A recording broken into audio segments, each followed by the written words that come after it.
Dun dun dun. Let's get ready to rumble. These are the fights that people want to fight. And part of it is because they just have a position and they're not willing to look at other options. Our goal is to just show you what both sides are, and then you can pick where you need to land. So the first one is creator versus consumer.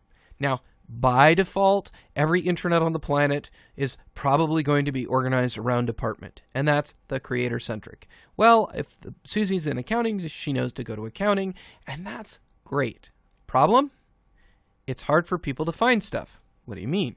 Well, think about a typical intranet and think about an expense report. Well, where do I go find an expense report? We go, well, it's in accounting. Well, is it? Or is it in HR? Because it's about your relationship with the organization. Or maybe it's even in payroll, because in your organization, payroll is the one that actually pays the expense reports. Now, you say that's a silly example. Nobody has that problem. Well, actually, lots of people have that problem. And so we're looking at this from the point of view of, do we look to an organization, a taxonomy, and a navigation that makes it easier to retrieve or easier to store? And the answer is you've got to do both. You've got to manage findability as well as putability. So creators want the ease to store, and departmental taxonomies, that's easy to store.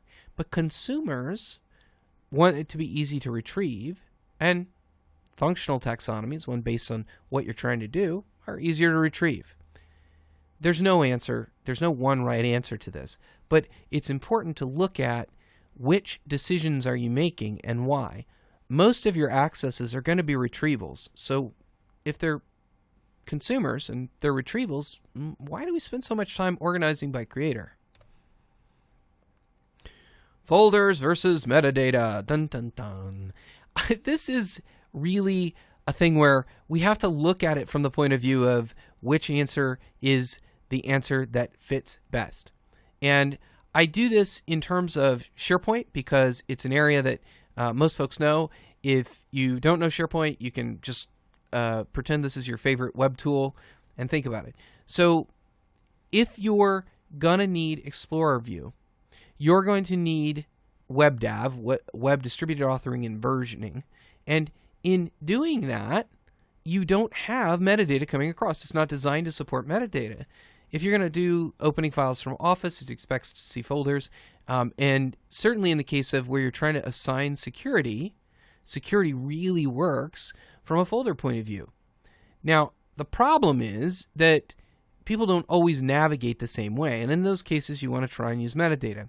As I said before in a previous module, it's hard to get people to enter metadata, but there are times when you should. Information architect purists will say, always, always, always do metadata, except when you can't. And my question is always, well, when can't you? So there are some other cases where metadata makes sense, and that is if you have URL lengths which are larger than 260 characters. Now, why that number? Why do I care? And the answer is the Office integration that you love to your website will start to break down above 260 characters because of limitations in the underlying operating system APIs. So, which do you choose? And my answer is, which do you need? If you follow the flowchart on the right, it'll lead you to two answers, or it doesn't matter. Understand that people are more comfortable with folders, and they're more likely to do it. But if you're architecting for a system that's mostly database, they're used to entering metadata.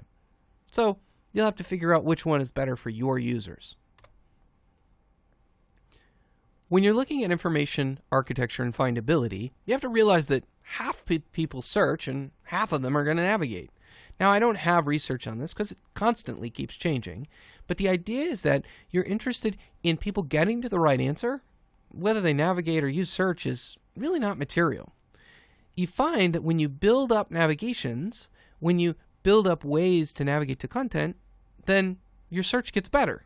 So the process we're doing to organize the content actually helps whether you're going to try and navigate to something or you're going to search for it.